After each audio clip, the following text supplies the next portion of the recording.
Welcome to the Free and Redeemed podcast. I am your host, Simon Andrade, and here on this specific show, we tackle over key topics that every single Christian struggles with.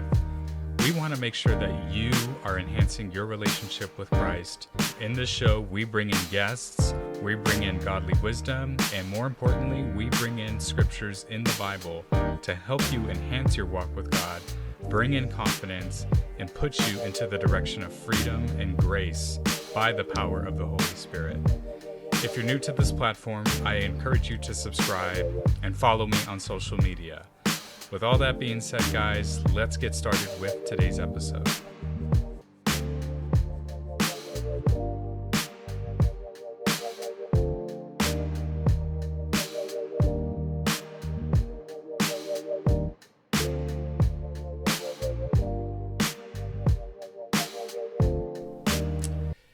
What is up, everyone? Welcome back to another episode. I'm really excited to share what today's episode is going to be about. But before I do, just kind of want to give some quick announcements and kind of just open up about something. First off, these past 2 weeks, if I have to be honest with y'all, has been a bit tough. And if you follow me on social media, you probably know what I'm referring to. But about 2 weeks ago, or close to 2 weeks ago, we got the news that my uncle recently just passed away and went to be with the Lord.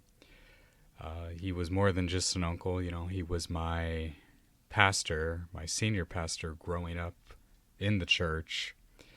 And it was a very tough moment, and definitely a loss that's very tough on my end.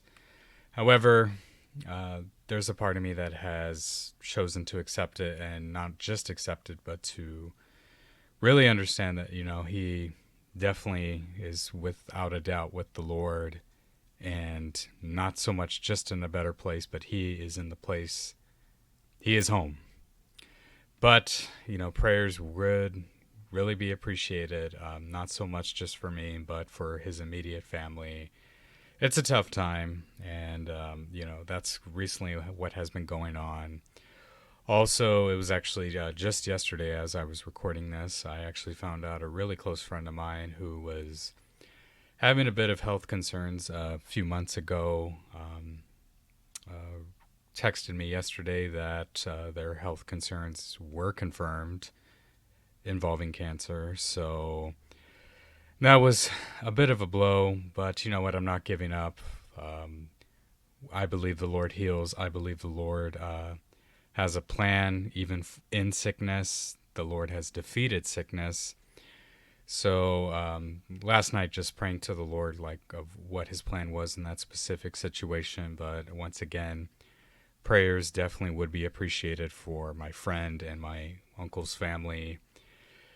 Those are the prayer requests that I am giving, but just to give some quick announcements, as I mentioned in the last solo episode, we are doing some new things here in the Free and Redeemed podcast, and things have been pretty difficult, and let me just go ahead and start off by saying this. Running a podcast, guys, is not easy.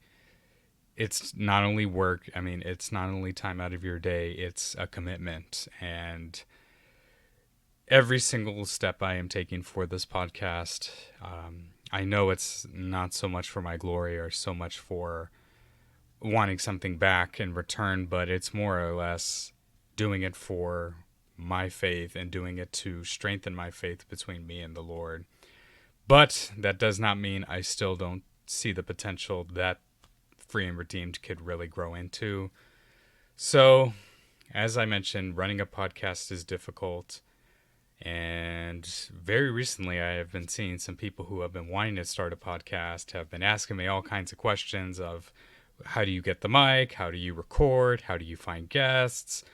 How do you get people to watch your videos and all this stuff? And even though I could still consider myself in the beginning stages of this content, I got to say, you know, it's amazing how far I've come within a year. So therefore, this is a slight announcement, but nothing is super official yet.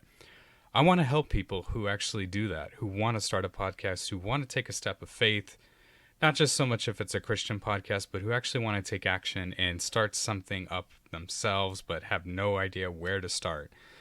And that's why I'm starting a podcast playbook. Well, that's the name of the course, but I'm starting something that involves myself and whoever wants to start a podcast, of not only getting started, but actually taking the time to identify what the podcast is going to be about and creating a vision for your content.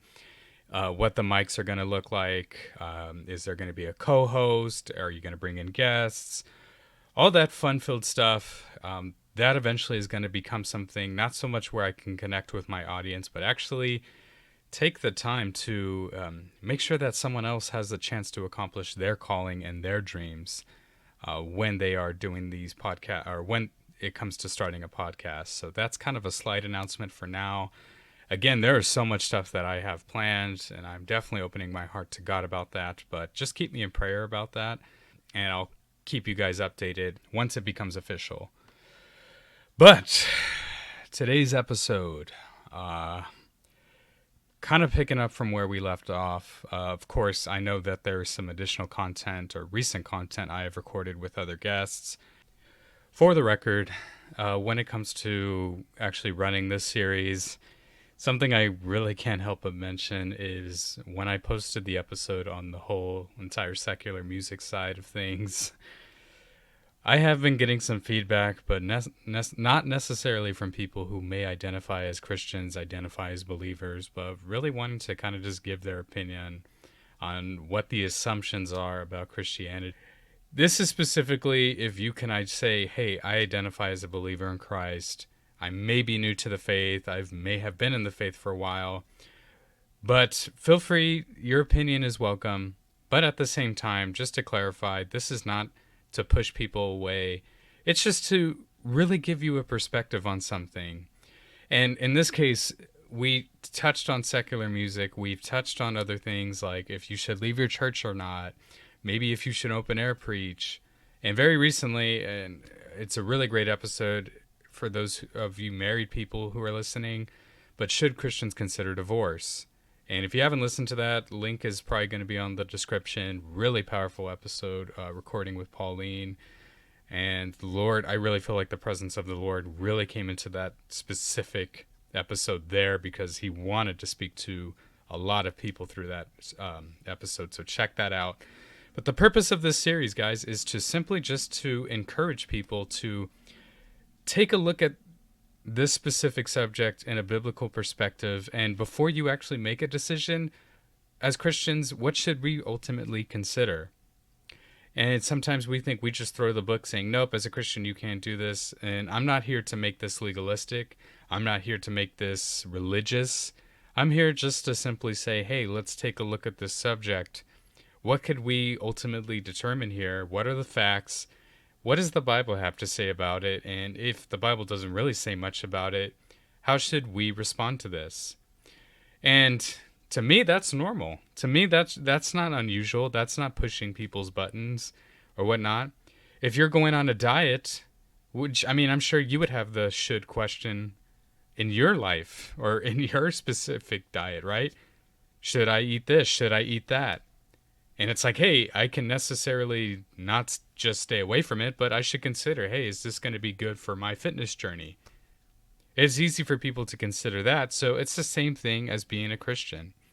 Now, getting into a big subject that maybe as Christians, we don't really talk about it much, but at the same time, I feel like it's something that as Christians, maybe, once again, we should really consider this subject, and it's the subject of should Christians watch certain movies? So, we talked about music. Now let's talk about movies. Now, notice how I put certain movies, not scary movies or rated R movies or, movies that support this message, movies that don't support this message, whatever it may be. I feel like this is a very expanded category, and I kind of want to cover it all within a certain amount of time. But let's really identify where we left off, and that's from, if you remember, the main scripture that we read in the last solo episode was Mark chapter 7, verse 15, where Jesus says, it's what comes out of the heart what determines a person, not what goes into, or not so much what's in the outer side. It's what comes from the inside that determines. And then he names just a list of sinful stuff like theft, murder, or adultery, all this stuff. Just to give a quick backstory on that from Mark chapter 7, verse 15. And what we really determined on the secular music episode was that, hey, music is not a sin. We all know music was everywhere. But how does music impact us? I think that was kind of the main gist of the episode. And we talked about the positive sides of music, regardless of if it was Christian or not. But we also talked about maybe the dangerous side or the evil side of music, which I did pretty much confirm that there was evil intentions behind music and where the origin of music actually came from. That's simply all the episode was about, and what I concluded in the music episode was simply use discernment. Now, what about movies? Does all that, everything we covered in that episode, does that apply to movies as well? Well, let's identify what do I mean when I say a movie. Well, a movie is something that we visually see. We not only hear it, or we not only can observe movies through what we hear, but we also observe movies through what we see. And a movie is simply a project. I'm referring to it as a project that is gathered up by, oh my gosh, it's a huge team of people. And they all come up with this big project. They hire just a huge staff, not just actors, just everyone to make this one project. There's a script, there's screenplay, as I mentioned, there's music. And it's all brought up. There's a process that goes with it. And when it is brought up, I'm so sorry, guys. Just to give a quick note, for some reason, as I'm recording, it's real staticky, or I'm pausing a lot, so my apologies. But going back to what I was saying, so that's basically what a movie is something we visually see. And it's just like music, it's very common. I'm not going to sit back and say it's everywhere, but it's very common. And it's not just movies. We can even refer to this as TV shows, TV series, something that we visually see. And there's a big project that was gathered up behind it to make that possible, to be saw or to be viewed on your local television, or where we all know about now, or a movie theater. I gotta say, even though there's some similarities between music and movies, I gotta also really say there's actually, at the end of the day, a big difference between what we watch versus what we listen to. Or you may ask, okay, what's the difference? Well, what we concluded from the music episode is what you listen to, you intake somehow, some way. You intake it. You receive whatever the message is in there. And I basically described that there's a spiritual side to it. Well, what you listen to, you intake. What you watch, it sticks with you. You may ask, what do you mean it sticks with you? Well, what you watch has a psychological effect. And this might strike up some debates from some people. Some people may ask, like, what do you mean? Well, there's a psychological effect from the movies we watch, regardless of what kind of movies. And another similarity is there's different varieties. There's different types of movies we can watch. Rather if it's comedy, a musical, a drama, there's so many. And then of course we think of scary movies. We think of action movies. We think, you could basically even throw superhero movies in the mix as well. But there's different genres of movies. And I gotta say, each type of movie has a purpose behind it. Each type of movie, there's a psychological goal with it. And some people may say, oh, come on, how do you really know that? Well, I got to say this, to prove that there is a psychological effect of what we watch, regardless if it's good or bad. That's why I believe we have what we call PSAs, that not all the time, but frequently come on our television screens. And you may ask, okay, what's a PSA? A PSA stands for Public Service Announcement. And it's those commercials you see come on your TV, sometimes on YouTube ads. And the whole purpose of a PSA is to spread awareness on a serious issue.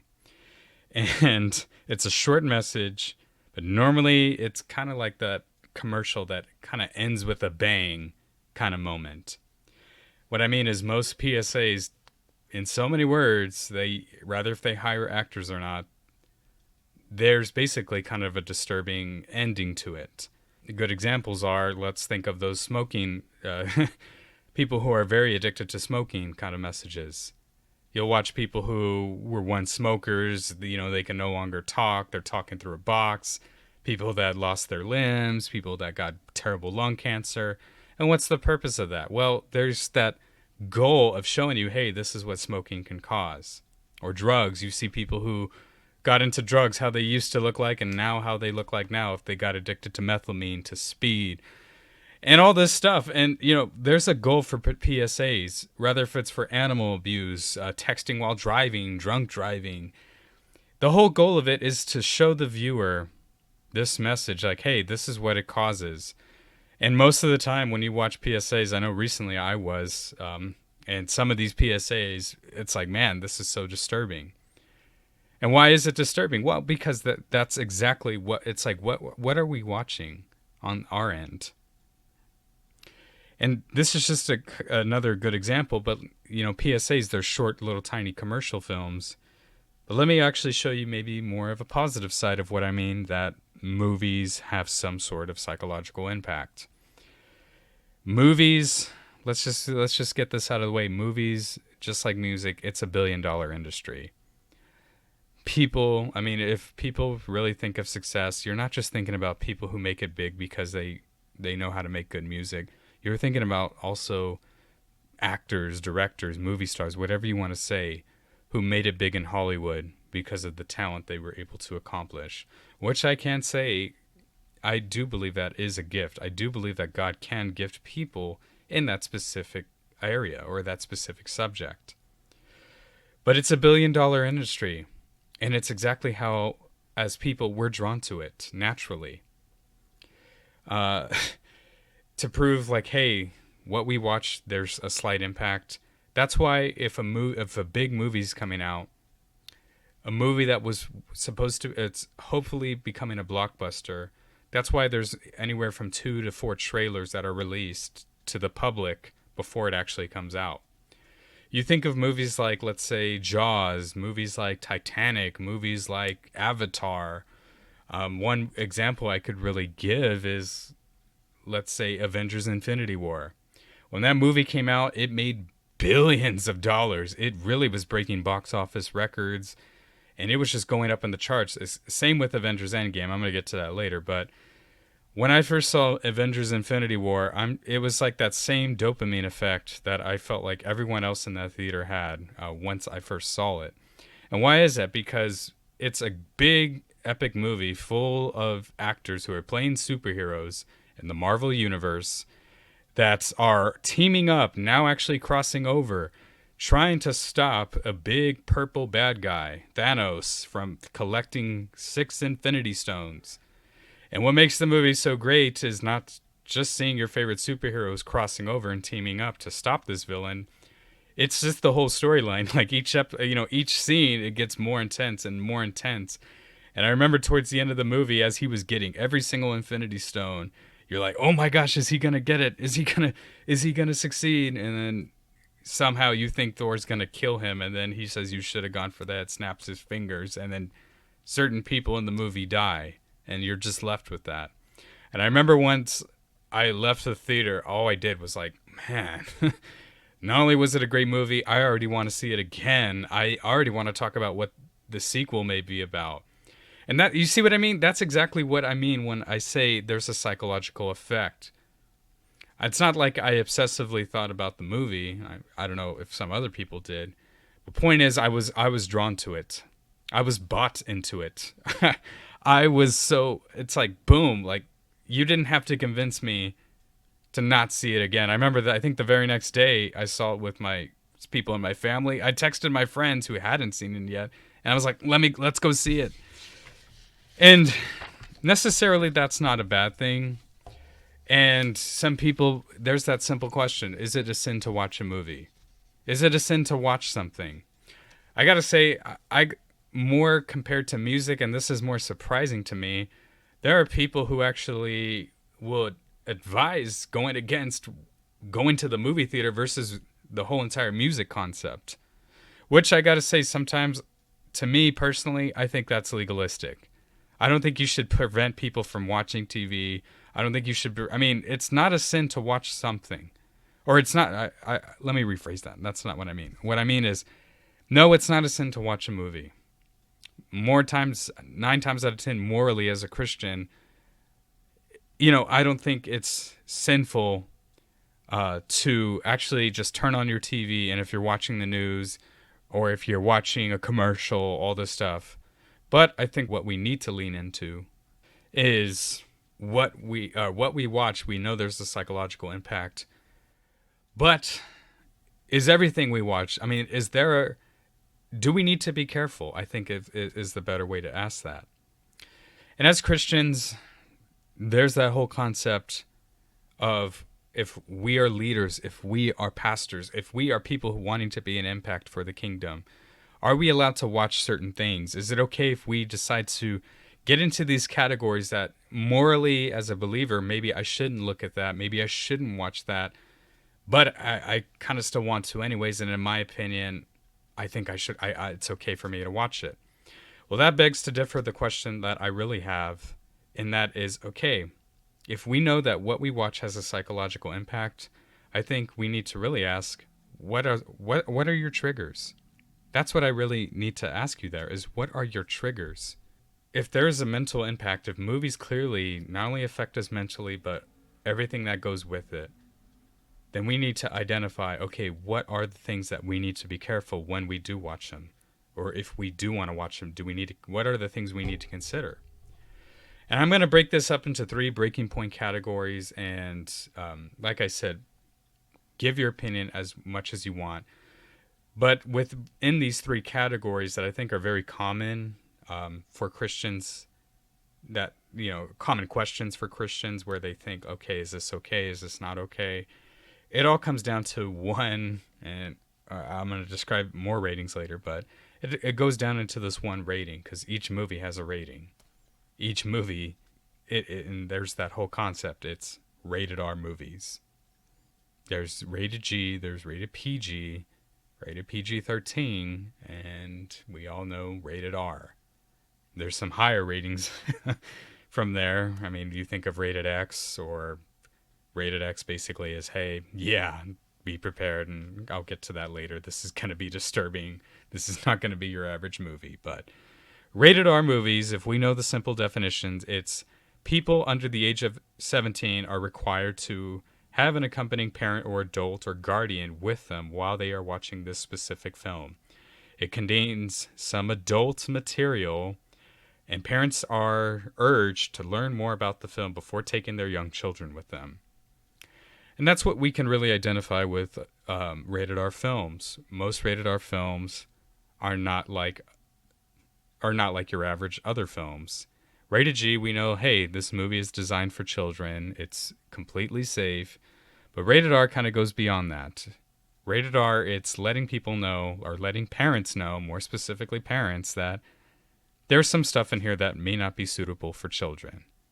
Rather, if it's inappropriate material, disturbing material, or material that it's not really psychologically safe for a child to view. And yeah, that's exactly where I'm kind of leaning in today. And that's where I beg the question, okay, but what are your triggers? What do people mean in rated R films if there's some adult material? Well, one of the categories that I want to start off with, number 1, is violence. And when we think about violence in movies, we typically think of people that physically get injured, physically get attacked, or physically get murdered.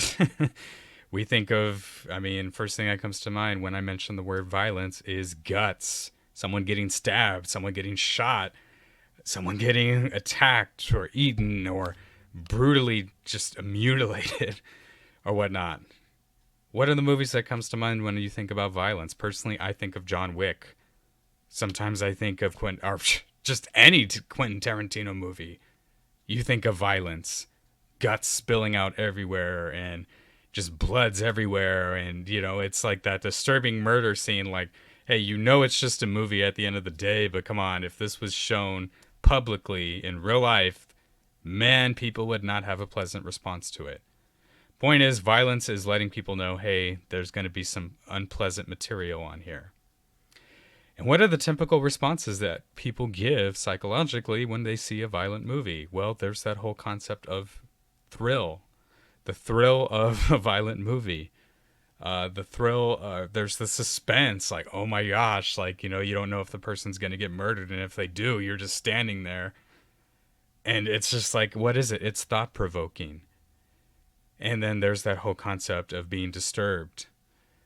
Some people have a hard time watching violent movies, and that's why any TV show or even movies, there's that they have to put that warning up where it's saying, hey, some of the images on here are going to have graphic material. Viewer discretion is advised. Meaning letting people know, hey, if you have a trigger for blood, if you have a trigger of seeing someone die, hey, this is your chance now to walk away and not watch this film, not watch this video, not watch this content, whatever it may be. And the question is, like, is it okay for a Christian to watch movies with violence on it? Well, I think, first of all, if you're triggered by it, and if it's something that's not pleasant for you right off the bat, I got to say, it's 100% okay to say, hey, it's okay to not watch it, to not view it. But am I immorally wrong? Can you say maybe I'm being sinful if I'm watching something that's violent? Well, if I'm going to tell you yes, that is, or hey, no, get away from that, then I might as well tell you to stay away from movies that may have violence in it, but definitely has a strong awareness meaning towards it. Yes, I'm going to say this. Rated R, came out in 2004. Passion of the Christ, starring Jim Caviezel, directed by Mel Gibson. It's rated R for a reason. Not because that there's inappropriate material in there, but let's be real.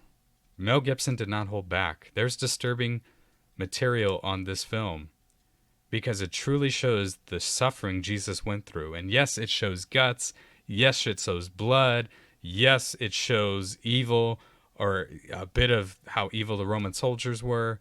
And it really shows the psychological side of how bad it was for the crucifixion of Christ.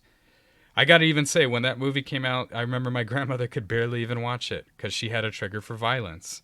She didn't like watching violence, especially watching her Lord suffering like that. And I gotta say, violence, personally, there are some stuff I watch that are violent. It's not so much of a trigger for me, but I think as Christians, sometimes we gotta really be aware of what we watch and what are the psychological effects with it. That's what the first thing that comes to mind when I watch violence. Number two, and as each one I go through, and there's only going to be three, it gets tougher and tougher. Number two, and this is big, movies with nudity and adult scenes. Movies that have nudity in it, that it basically is the reason why it's rated R. And, it's so funny. I don't know why they say, oh, it's rated R because it has nudity. Come on, there are PG-13 movies as well, which is below rated R, that have shown nudity. There's proof. But what about movies that have nudity in it? That basically expose someone's naked body. Or they actually show an adult scene where it's no different from pornography. And that's where I really want to say, watching movies with pornographic images or sex scenes is no different than getting on your computer and just simply logging into Pornhub. It's the same psychological effect. And how do I know that? Well, that's exactly what got me addicted to pornography way back in the day. It started by, what really got me exposed to what pornographic images or what porn could really do to someone. It didn't start off, believe it or not, personally, this is my testimony. I know people that have struggled with porn before. They all have different stories. But for me, it did not start with actually viewing porn. It started from a movie that included a nude scene in it, included a sex scene. It was a young 9-year-old me. Once I first saw that for the first time, I cannot deny it, guys. Some people may deny it. I am not going to deny it. It had a psychological effect on me as a kid when I viewed that. And some people may argue what we watch is no big deal. Hey, yeah, what we watch, there's no big deal. It's okay, or whatnot. There's no impact on what we watch. Well, if it was truly no big deal from what we watch, and there's not really much of an impact on what we watch, then I gotta say, then I don't think the porn industry would be $1 billion industry. I don't think OnlyFans would be making as much money, or people that own an OnlyFans would be making as much money, probably so much more than a typical doctor would be making. And you may say, well, those aren't movies. Well, no, they're not. But if what we watch is no big deal, then I really don't think that the porn industry or the OnlyFans industry would be making as much money as they are right now. Why is that? Because what we see has an impact. And when we typically watch stuff that has nudity in it or has a sex scene, 9 times out of 10, I'm going to say this, 9 times out of 10 for men, there's an impact. That's something I really have to consider. If I find out that there's a movie that has nudity in it, I'm not going to say, oh, it just has one nudity scene. Oh, that's fine. Actually, now I'm really, truly considering that even movies that I even continue to watch as a Christian, and I look back, I'm like, man, that wasn't a good movie for me to watch. It had a sex scene. I look back, I'm like, man, that really did trigger my struggle with lust. What are the typical responses of nudity? There's arousal. There's lust. The internet is one large community today with some of our most cherished websites. This can include YouTube, Google, social media platforms, our favorite streaming services, and of course, online shopping from some of our favorite stores like Amazon.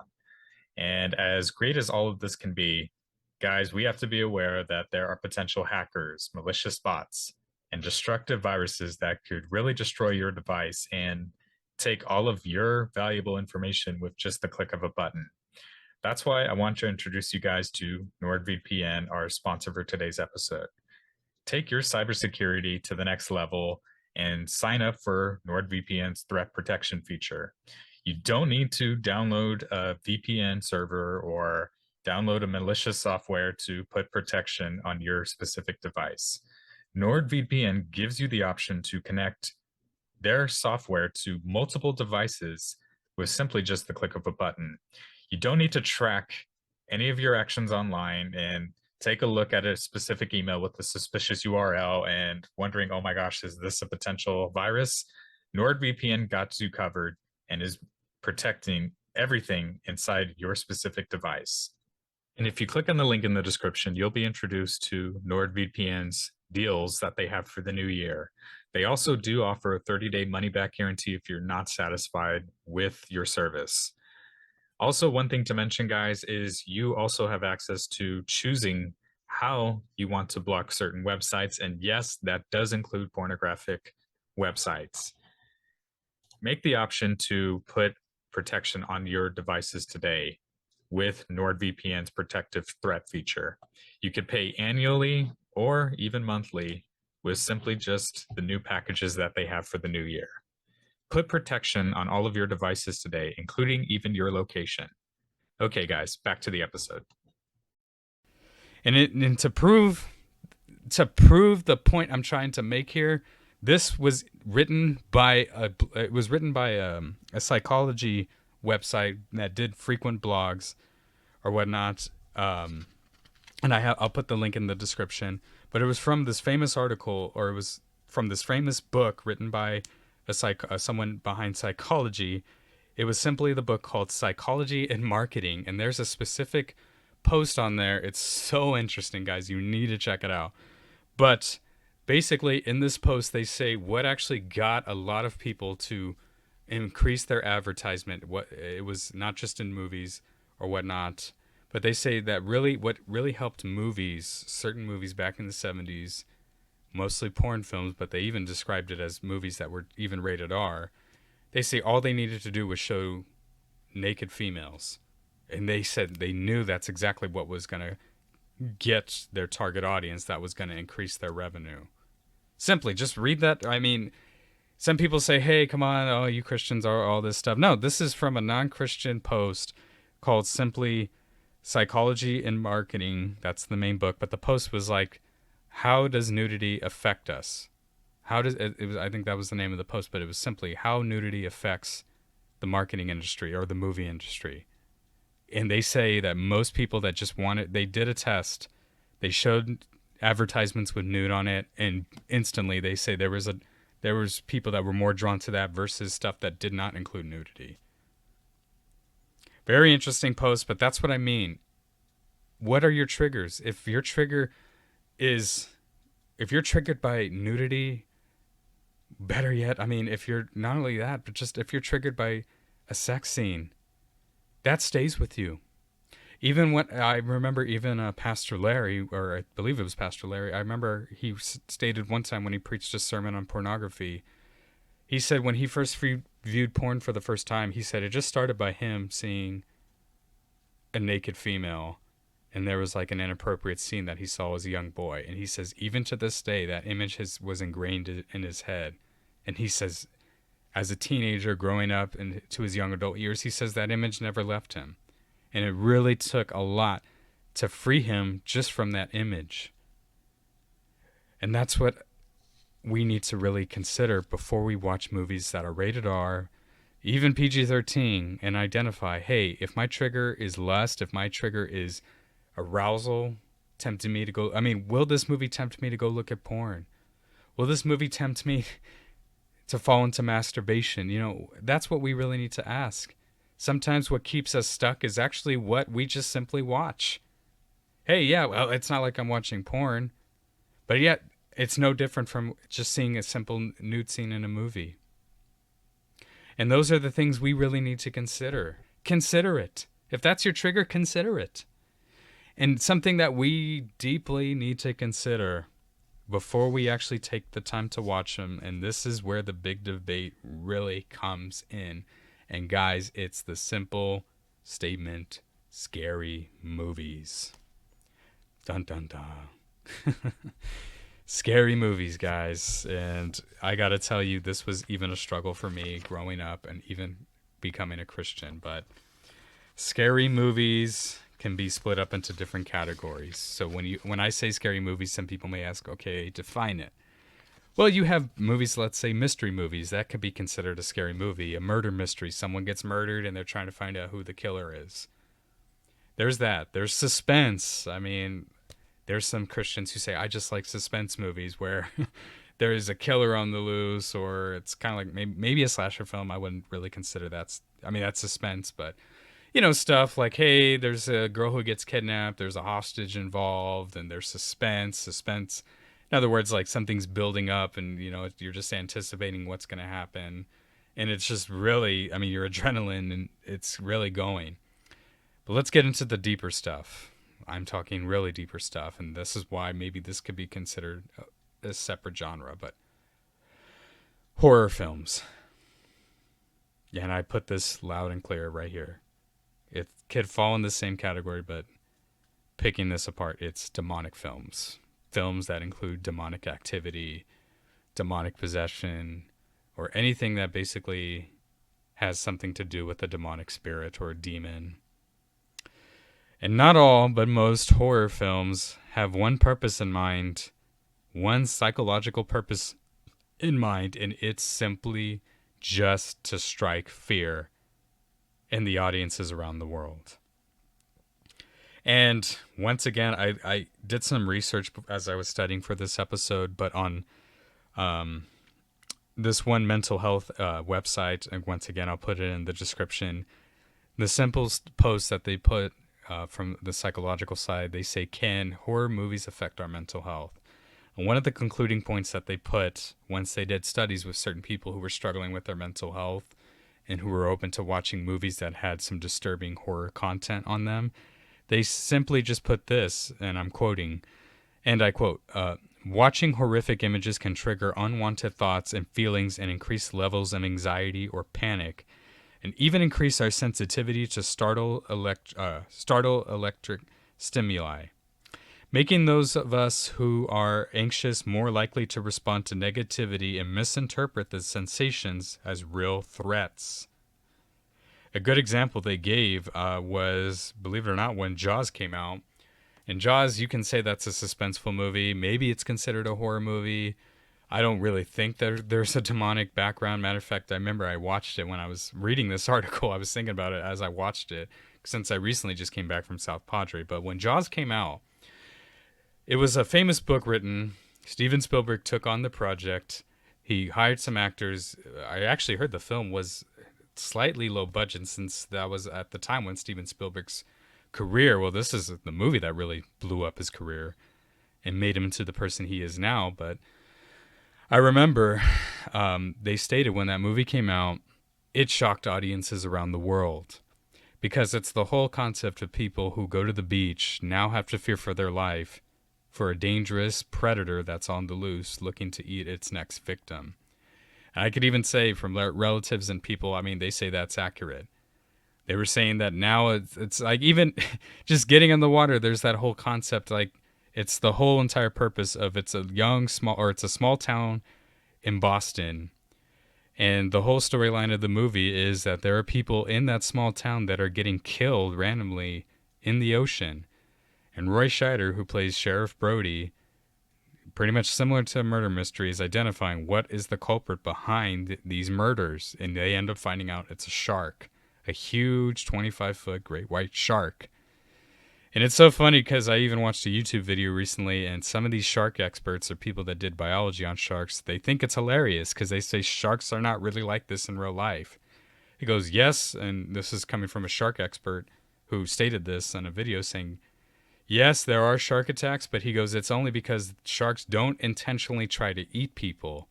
He goes, most shark attacks occur because people make themselves vulnerable for a shark attack. People who are on surfboards or people that appear on the surface, he goes, most sharks would mistake them as their favorite food, which is typically seals or other prey, sea prey that they like to eat. And he says, and that's typically why you see a lot of shark attacks, or why we hear about shark attacks or whatnot. But what's the whole psychological side? It's to strike fear in people to get into the water.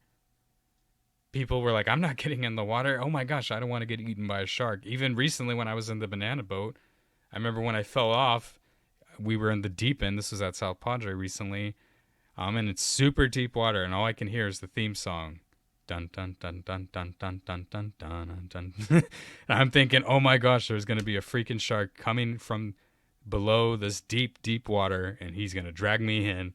So I get on that boat. Why? Because naturally, rather if that movie traumatizes me or not, you see what I mean? It stuck with me, even as a kid. Maybe you can say that's a bad thing. Maybe you can say, hey, well, that's not bad at all.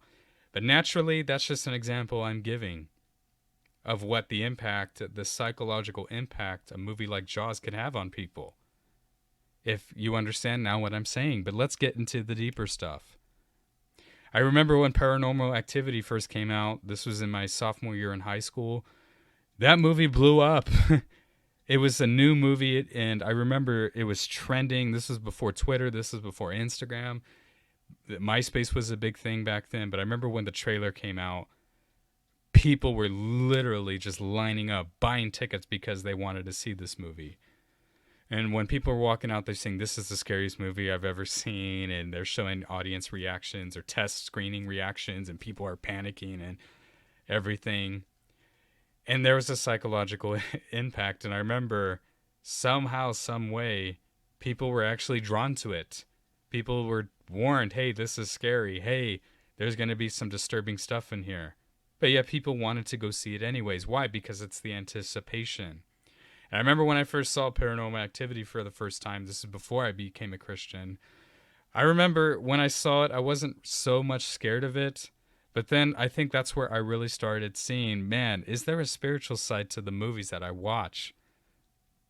Even even before I became a believer myself, I used to think, man, is there a spiritual side?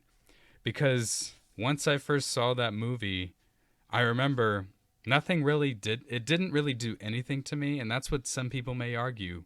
more specifically atheists. Oh, this movie's not going to do anything to me. But I got to say, weird things really started to happen when I first saw Paranormal Activity. And when I first saw, I was really drawn into the spiritual side. I started watching other things like Ghost Adventures, and this applies to TV shows as well, guys, just to clarify. When I first saw it, it's just something didn't feel right. And this is coming from someone who at one point didn't even believe in the spiritual side of things. And when I first saw it, I remember being at school. It was I was a sophomore in high school. I remember weird things started not only happening in my house, even when I would come home from school. And one of the things I used to what I mean by that is there was someone who practiced witchcraft in my high school, and I remember this person. I don't know. I remember who they are. I'm not going to say their name, but I remember she simply said after I saw that movie, she says, "You're so curious." She goes, "You're so curious about the demonic realm," and she goes, "Don't worry."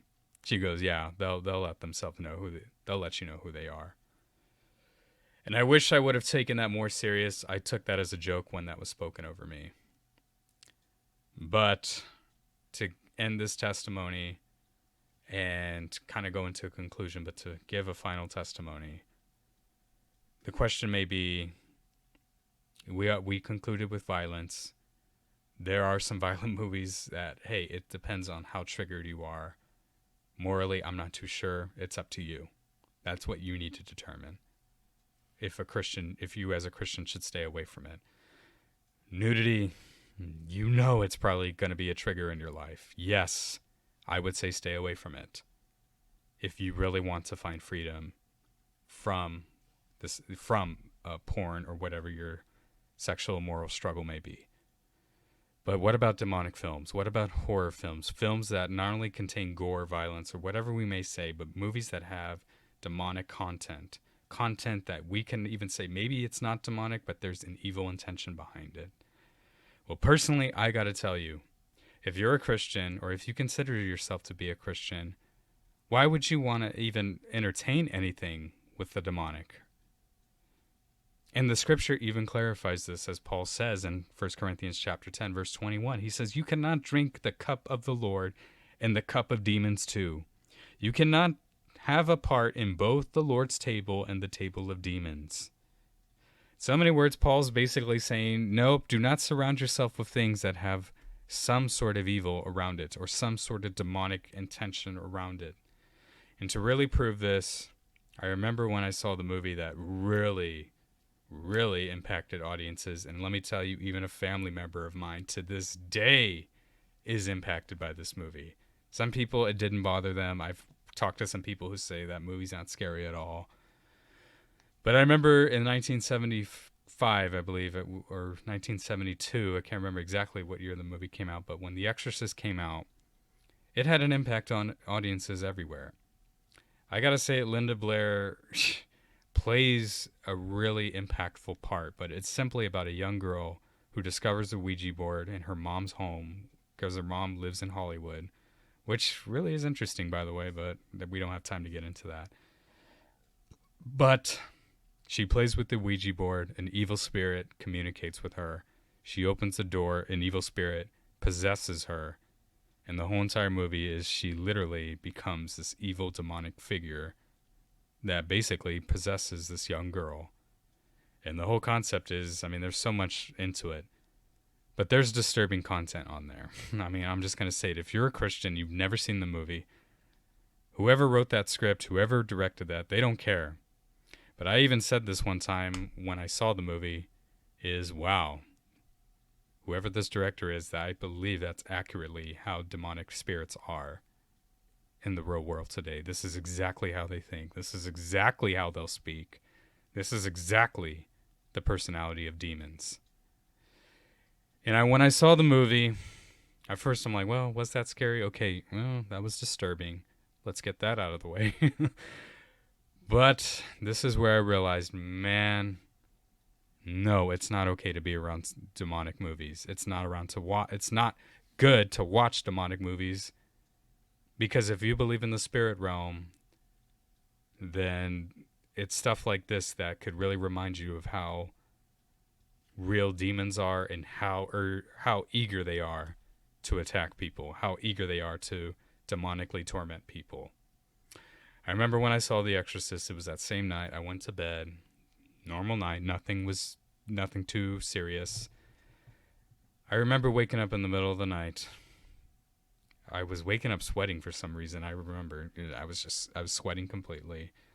As I'm waking up, I actually was sharing a room with my younger brother, and I see him standing at the edge of the bed, or sitting in the edge of his bed, and he just has his head down like this. So I call out his name. I'm like, Dom, what are you doing? Dom? And I shout his name, he doesn't answer me, or I call his name, he doesn't answer me. I say his name again, Dom, wake up. Wake up, why are you sitting like that? And I shout his name loud enough for him to hear me. I say, Dom, real loud. And he goes, what? And then he says, what? And I realize he's actually lying down on his bed. I actually realize he's not actually there. Or he was sleeping on his bed the whole time. And I look, and there's still a figure, some dark figure, standing right by his bed, sitting right by his bed. And the figure had its head down, and it just looks up like this. And just smiles at me and literally fades right in front of me. Some people think that may be a joke, or come on, he's making this up. No. That was real. And I literally was like, there was someone at the edge of your bed. He didn't believe me either. But when I saw that, man, I realized, holy crap, there is something evil in this room. And that's what I mean when I say, be careful. And if you're a Christian, yes, if it's demonic, if it's evil, if there's something dark behind it, I'm letting you know. If the devil can impact people through music, imagine what he can do. I mean, if there's a bigger psychological effect from movies, imagine what he can do with that then. If it has something to do with him, if it has something that glorifies him or glorifies the demonic entities, imagine what he can do then. Imagine what he can do. I've seen people who have watched demonic stuff that they were not supposed to be watching, and stuff just began to happen. I remember this one time, this one family said they watched an episode. It was a ghost hunter kind of episode, and it involved Ouija boards and involved stuff that, not only as Christians, but as people, you know what? We need to stay away from it. They say activity started happening in their house. Doors were opening and shutting by themselves. Lights were turning on and off by themselves. Loud noises would be heard. All this stuff. And they said they never thought their house was haunted. Some people say it's ghosts. I got to tell you, it's really demons, guys. But that's what I mean. There's not every movie I think is demonic, of course. I'm not going to sit back and conclude, yeah, all movies are demonic. Stay away from it. I'm just letting people know this is the psychological side of the movies we watch. And if there is a psychological side, then you need to ask yourself, what are the triggers in my life? I know I concluded, hey, with the music episode, use discernment. Use discernment. What is, does this have an evil meaning behind it? How is this, how am I receiving this song? I got to say, to conclude with movies, you should not be having to use discernment for the movie if it's already showing you what it's going to be about. If you're seeing a trailer and it shows like a potential sex scene, don't sit back and say, well, I should discern if this is right for me or not. If the movie is letting you know right off the bat, hey, this is going to contain some sexual scenes, then if that's your trigger, then no, don't use discernment. There it is right there, plain in black and white. But I got to say too, use the morals that God has given you. There's not too many Christian movies out there, but I got to say, movies and that's why I'm saying, notice I don't say secular movies. That's all I got to tell you guys, is be careful with what you watch. That's it. That's my conclusion. Be careful with what you watch, because there could be a dangerous impact, or there could be an impact, rather if you want to believe it or not. But to pray us out as we close, use that to your advantage in your walk with God if you're listening. But Heavenly Father, we thank you for what you are doing, Lord, for everyone who is listening, Lord. I pray that you give people the knowledge and the maturity, Lord, of what they watch. And if there is a psychological addiction to their trigger based on the movie, based on the image, whatever it may be, Lord, I pray that you, God, just give them not just discernment, but you give them strength to avoid the temptation, Lord, to avoid the potential psychological dangers that they could face, Lord. In your mighty name we pray. Amen. All right, guys, thank you so much once again. Don't forget to subscribe, follow me on social media. With all that being said, God bless.